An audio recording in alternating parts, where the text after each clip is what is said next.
Alright, let's go with Natsuki, I guess. Kinda don't have a choice now.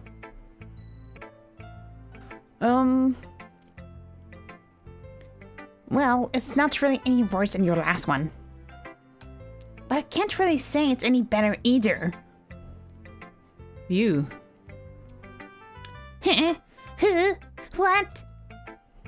Well, anything that isn't a train wreck, I'll take as a win. And I get a feeling you're probably the most critical. Hey, what makes you... Wait, maybe that was a compliment? Haha! Glad to see someone recognizes my experience! You dumbass. Well then, keep practicing and maybe you'll be as good as me someday. Sure. That's,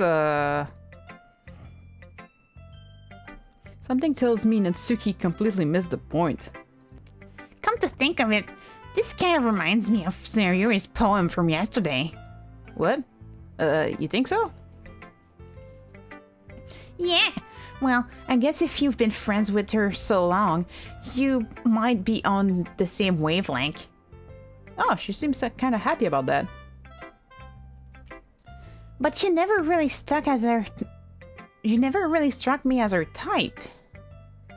Sayori has a type all of a sudden? Well, I don't know, but honestly, how can someone so fluffy spend so much time with someone like you? It's like she's dragging around a dead weight. Are you jealous? That was a little unnecessary. And bitchy. But think of it this way. If it weren't for me, she would probably just fly away. Like letting go of a balloon. You could say we each take care of each other in our own way. Whatever it is, I don't get it. Oh, yeah, I guess I'm supposed to show you my poem. Here. Amy likes spiders. Okay. You know what I heard about Amy? Actually. Amy likes spiders. You know what I heard about Amy? Amy likes spiders. Icky, wiggly, airy, ugly spiders. That's why I'm not friends with her. Amy has a cute singing voice. I heard her singing my favorite love song. Every time she sang the chorus, my heart would pound to the rhythm of the words. But she likes spiders. That's why I'm not friends with her. One time, I hurt my leg really badly. Amy helped me up and took me to the nurse's office. I tried not to let her touch me. She likes spiders, so her hands are probably gross. That's why I'm not friends with her. Amy has a lot of friends. I always see her talking to people. She probably talks about spiders. What if her friends start to like spiders too? That's why I'm not friends with her. It doesn't matter if she has other hobbies. It doesn't matter if she keeps it private. It doesn't matter if it doesn't hurt anyone. It's gross. She's gross. The world is better off without spider lovers. And I'm gonna tell everyone. Yay! Not bad, right? It's quite a bit longer than yesterday's. Yesterday's was way too short. I was just warming up. I hope you didn't think that was the best I could do. No, of course not. Anyway, the message is pretty straightforward in this poem. You don't like spiders. I doubt I would have to explain it. Sometimes you can explain complicated issues with some much simpler analogies. And it helps people realize how stupid they're being. Like, anyone would agree that the subject of this poem is an ignorant jerk. Also, you like spiders. Do you know people like that? Of course. It's how everyone thinks my... That doesn't matter. It can be about anything. I I wrote it to be easy to relate to. Everyone has some kind of weird hobby or guilty pleasure. Something that you're afraid if people find out they'd make fun of you or think it less of you. But that just makes people stupid. Who cares what someone likes as long as they're not hurting anyone and it makes them happy? I think people really need to learn to respect others for liking weird things. Weird things? Or just different things would have been a better choice of words. Weird things makes it sound like it might be something bad. That's funny. Yuri wrote about something similar today. Huh? Did you say Yuri? Yeah. She said her poem was about an unusual hobby of hers. I didn't really get it, but she said something similar to you. That people shouldn't make each other feel insecure about those things. Really? Well, I mean, Yuri's pretty weird. Talk about... You're writing about being pissed that people judge you for what you like, and then you go around saying that Yuri is weird. I mean, Yuri's pretty weird, so I wouldn't doubt that she has some weird hobbies. Not that there's anything wrong with that. Well, why are you calling her weird then? Just realize, right? You just realized what you said. It's not like I would judge her or anything. You do all the time, though. You judge her writing, you judge her hobbies, you judge her appearance. Like, you judge her all around, all the time, you fucking bitch. Get over yourself. Like, have some introspection once in a while. It helps. Natsuki has trouble finding words, because she just realized that she was doing it. I guess I should try not to be so mean to her. Yes! Finally! If she feels insecure about her weird behavior and stuff. I mean, I always hate people who make me feel insecure. And Yuri made me feel insecure yesterday. But the way you put it, it sounds like she's learned her lesson. What? No! You need to learn your lesson, you idiot! Grow up, you're in high school, not at preschool. Well, I would say so. Just stop humoring her, you're not helping. Even if her writing style is really different, I'm sure she'll appreciate the message in your poem. It's what I do best after all. Yeah, you write really simple things.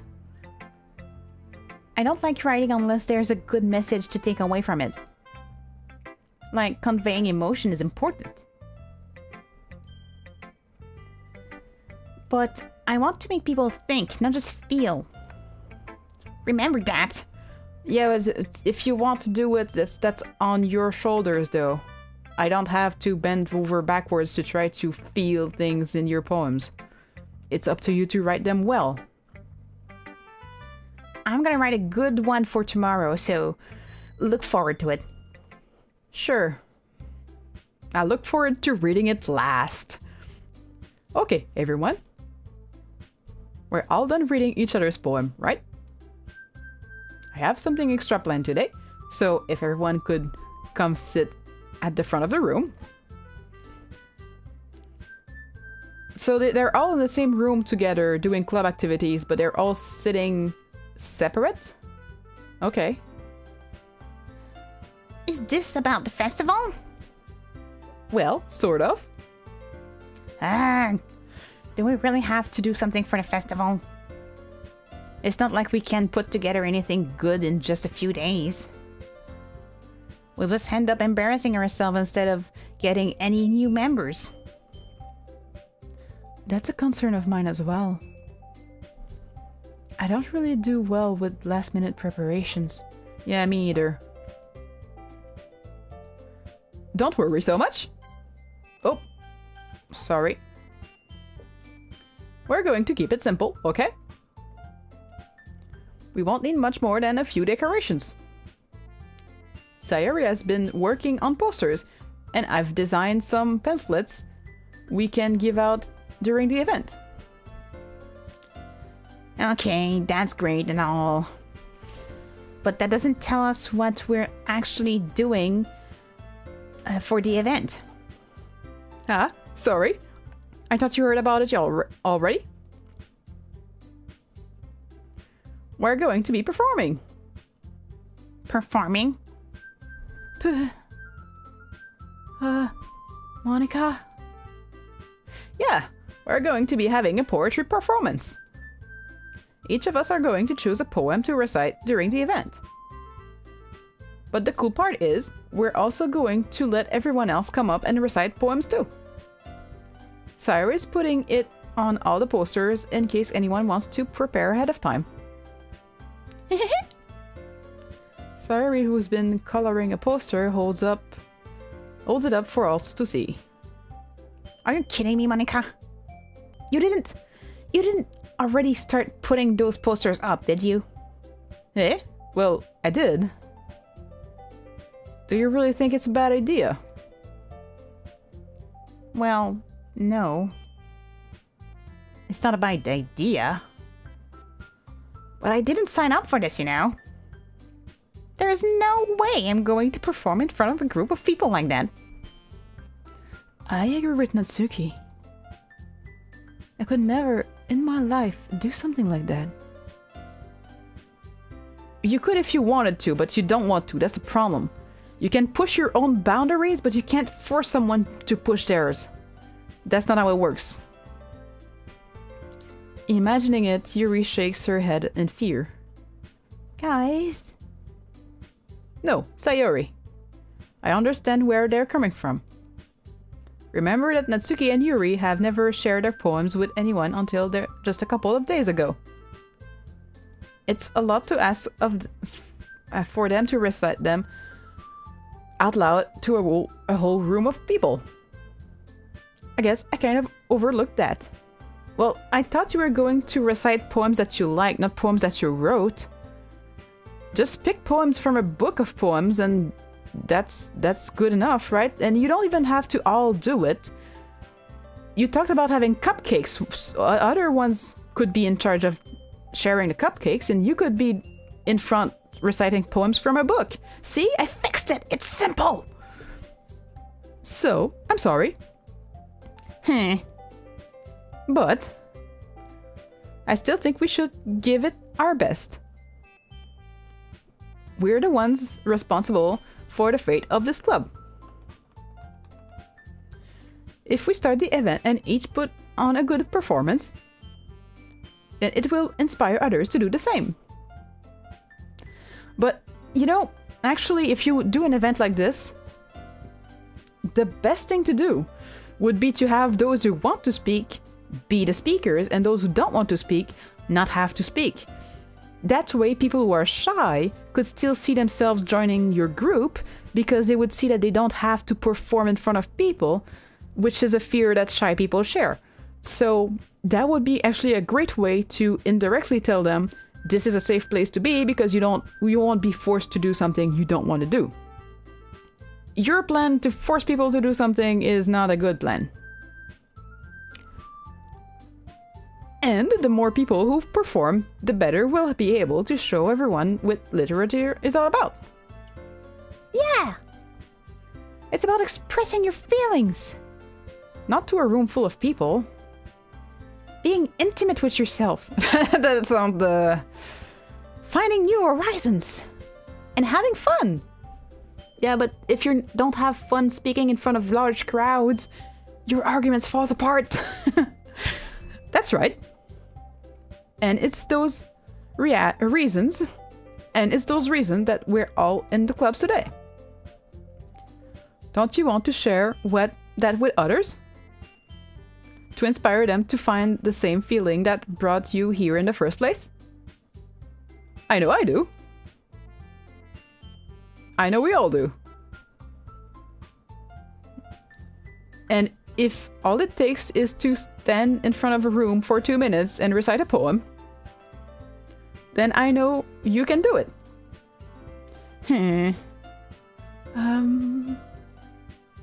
Natsuki and Yuri remain silent. Sayori looks worried. I guess that leaves me no choice. I agree. Yeah. That left me no choice. I have to agree. I don't think it's too much to ask. I think that Sayori and Monika have been trying really hard to get new members. The least we can do is help them out a little bit. Well, maybe, but... It looks like Natsuki doesn't even have any arguments left. Okay, fine. I guess I'll just have to get it over with. Alright! Who? Thanks, Natsuki. What about you, Yuri? Yuri dejectedly glances around at everyone else's expectant faces. Sigh. I guess I don't really have a choice. That's everyone! You're the best, Yuri! This club is seriously going to be the death of me. Oh gosh. That's foreshadowing, Yuri. You'll be fine, Yuri. I'm not sure you will be, but okay. But anyway, let's move on to the next event. I want each of you to choose a poem of yours. We're going to practice reciting them in front of each other. No way! Monika, this is too sudden. Well, if you can't recite your poem in front of the club, how do you expect to do it in front of strangers? No. Don't worry. I'll start off to help everyone feel a little more comfortable. Can I go next? Ahaha, of course. Now, let's see. Monika flips through her notebook for the specific poem she has in mind for herself. Yeah, but she had the time to prepare one, right? She knew this was coming. The others didn't have a time to prepare a special one just for speaking up in front of other people. She then stands behind the podium. The title of the poem is The Way They Fly. Ahem. Monika begins reciting her poem. Her clear, confident voice fills the room. More than that, her inflection is pristine. Or pristine, I don't know. She knows exactly how to apply emotion behind each line she recites, bringing the words to life. Yeah, well, she had time to prepare, didn't she? Is this something she's done before, or is she simply a natural? I think she's been practicing. I glance around me. Everyone has their eyes on Monika. Sayori looks amazed. Yuri has an intense expression on her face that I don't understand. Finally, Monika finishes her recitation. The four of us applaud! Yay! Monika takes a breath and smiles. That was so good, Monika. Ha, thank you very much. I was just hoping to set a good example. Are you ready for the next? Are you ready to go next, Sayori? I'll go next. Ah! Yuri's fired up all of a sudden. Yuri clutches a sheet of paper between her hands and stands up. Keeping her head down, she walks quickly over to the podium. This poem is called... Yuri anxiously glances at each of us. You can do it, Yuri! It's called Afterimage of a Crimson Eye. Yuri's voice shakes as she starts reading the poem. Just a moment ago, she practically refused to do it. Well, she didn't just practically refuse to do it, she actually refused to do it. But then you peer pressured her into saying yes even though she didn't want to, but... What? Well, you know. Why is she suddenly putting in so much effort? Because you peer pressured her into it! As Yuri gets past the first couple of lines, her voice changes. It's almost like what happens when Yuri gets absorbed into her books. She does? Okay. Her quivering words transform into the sharp syllables of a fiery and confident woman. The poem is full of twists and turns in its structure that she enunciates with perfect timing. This must be a rare glimpse into the whirling fire Yuri keeps concealed inside her head. Suddenly, she finishes. Everyone is stunned. Yuri snaps back to reality and glances around her as if she bewildered even herself. It's up to me to save the situation! I'm the first to start applauding! Everyone joins me afterwards and give Yuri the recognition she deserves. It's not that we didn't want to applaud her, but we were caught off guard, so... We were so caught off guard that we must have forgotten. As we applaud, Yuri holds the poem to her chest and rushes back into her seat.